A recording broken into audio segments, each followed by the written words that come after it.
सारे दल इकट्ठा होकर भारत बंद करते हैं तो इसको तो काउंटर करने की ताकत बीजेपी में नहीं है।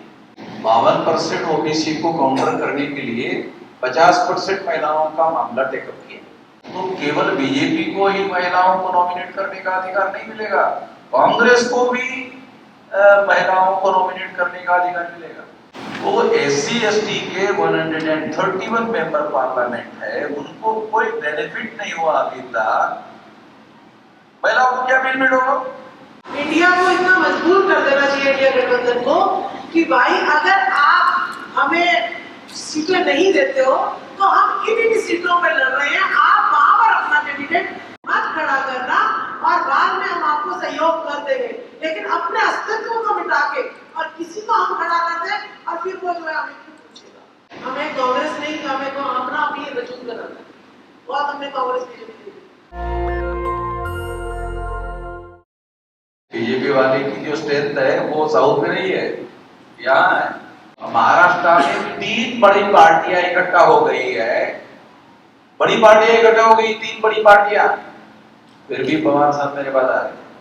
यूपी, बिहार और महाराष्ट्र को आप डिसाइड कर लीजिए, बीजेपी सेंटर में नहीं आने वाली। ऑलरेडी वो 7 पॉलिटिकल पार्टीज थी, उसमें 6 पार्टी ओबीसी के, अजय कुमार यादव ओबीसी, लोको प्रसाद गौड़ ओबीसी, वो बोलना जनरेशन यादव ओबीसी, पूरा 7 पार्टी ओबीसी पार्टी इकट्ठे हो गए।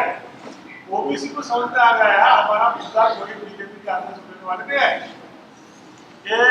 ये काम सारे उठा रहे 10-15 साल से, हमारा मुद्दा, हमारा एजेंडा दूसरा पॉलिटिकल पार्टी के पास ओबीसी का एजेंडा नहीं है। वो महिला बिल से प्रूफ हो गए, पार्लियामेंट में महिला बिल लाया था, जब ओबीसी का प्रूफ हो गया। हमारा एजेंडा कोई दूसरा दल उठाने वाले नहीं है, सिर्फ मेहसाब सर उठाने वाले हैं। आप सारे दल इकट्ठा होकर भारत बंद करते हैं तो इसको तो काउंटर करने की ताकत बीजेपी में नहीं है। बीजेपी ने क्या किया कि हमने 52% का मामला टेकअप किया ओबीसी का, इसलिए उसने 50% महिलाओं का मामला टेकअप किया हमको काउंटर करने के लिए। 52% को काउंटर करने के लिए 50% का महिलाओं का मामला टेकअप किया।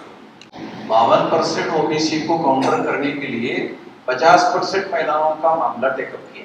तो ये रियल रिप्रेजेंटेशन नहीं है, ये नॉमिनेटेड रिप्रेजेंटेशन है। तो इसलिए ये पार्टी के बड़े पदाधिकारी जो है बीजेपी के, उनकी महिलाओं को इसको बेनिफिट देंगे। क्या आप लोगों ने सोचा कि पार्लियामेंट में कांग्रेस ने इसका सपोर्ट क्यों किया? बाहर में तो ओबीसी को रिजर्वेशन देना चाहिए ऐसा बयान दिया, अंदर जाके उसने रेजोल्यूशन पास कर लिया और उसमें समर्थन दे दिया। क्यों दिए जानते हो? आप लोगों ने इसके बारे में नहीं सोचा। मैं आपको बताता हूँ कांग्रेस ने क्यों इसका सपोर्ट किया। कांग्रेस ने इसलिए सपोर्ट किया क्योंकि कांग्रेस ने सोचा अगर कानून पास हो गया तो केवल बीजेपी को ही महिलाओं को नॉमिनेट करने का अधिकार नहीं मिलेगा, कांग्रेस को भी महिलाओं को नॉमिनेट करने का अधिकार मिलेगा। बाबा साहब अम्बेडकर कहते हैं कि नॉमिनेटेड रिप्रेजेंटेशन नहीं है। गांधी जी का और बाबा साहब अम्बेडकर का झगड़ा बहुत लोगों को पता नहीं है। बाबा साहब अम्बेडकर का और गांधी जी का झगड़ा यह था, बाबा साहब अम्बेडकर ने गांधी जी को कहा, गांधी जी हमारे लोगों को रिप्रेजेंटेशन होना चाहिए कि नहीं होना चाहिए? अब इसको गांधी जी ना तो बोल नहीं सकते, गांधी ने कहा नहीं होना चाहिए। अब बाबा साहब अम्बेडकर लीडर भी थे, बैरिस्टर भी थे, वकील होता है तो वकील वो बहुत चालाकी से बोलता भी है। तो उन्होंने दूसरा सवाल उठाया गांधी जी के सामने, गांधी जी वो जो रिप्रेजेंटेशन होना चाहिए वो सच्चा रिप्रेजेंटेटिव होना चाहिए कि नहीं होना चाहिए? वो एससी एसटी के 131 मेंबर पार्लियामेंट है, उनको कोई बेनिफिट नहीं हुआ अभी तक, महिलाओं को क्या बेनिफिट होगा? जब एससी एसटी को पिछले 60 साल से कोई बेनिफिट नहीं हुआ तो महिलाओं को क्या बेनिफिट होगा? महिलाओं को 181 सीटें जो मिली, 33 में 181 सीटें मिली, वो इस तरह की नॉमिनेटेड रिप्रेजेंटेशन है। ये रिप्रेजेंटेशन नहीं है, ये इससे महिलाओं को रिप्रेजेंटेशन मिलने वाला नहीं। पार्टी या जो नॉमिनेट करेगी ने 2 बार चुनाव होगा महिलाओं का। पहली बार पार्टी इलेक्ट करेगी, सिलेक्ट करेगी, बाद में जनता करेगी। जनता तो तब करेगी जब पार्टी करेगी। पार्टी ने किया ही नहीं तो जनता कहां से करेगी?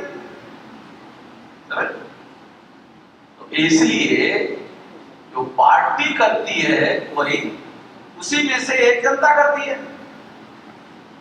ये नॉमिनेटेड रिप्रेजेंटेशन हमारे लोगों को मिलता है जो पार्लियामेंट में बोलने के लिए भेजा जाता है।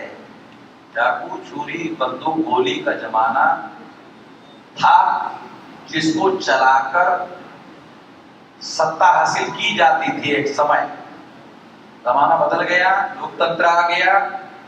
अब बोलने से सत्ता हासिल होती है और बोलकर आदमी रिप्रेजेंटेटिव बनता है। जो नहीं बोलता है वो रिप्रेजेंटेटिव नहीं माना जाता है।